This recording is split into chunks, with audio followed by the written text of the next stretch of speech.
Au! Älä potki. Herää jo, perus. Oi, mitä minä tein? Sattuiko sinuun? Sattuu, en mä tiedä. Pois sieltä unenpöppöröstä. Minä haluan jo lähteä kouluun. Etkö muista?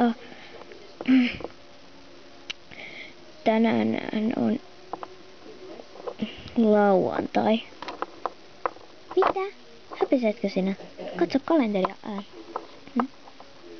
Hetkonen! Meillä oli jotakin menua silloin. Voi minua pölhöä. En ole merkannut kalenteriin pitkään aikaan. Niin.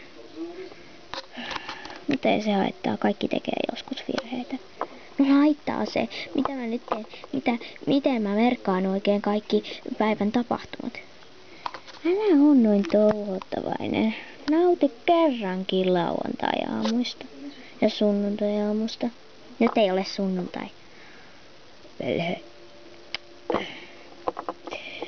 Voi, sun kanssa on paljon opittavaa tänään, kun sä oot mun pikkusisko. Äläkä herätä mua jatkossa, vaikka potkisin sua.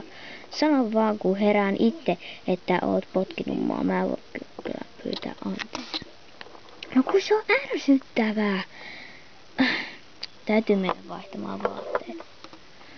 Pikkusiskos, ota olla sitten niin hassuja ja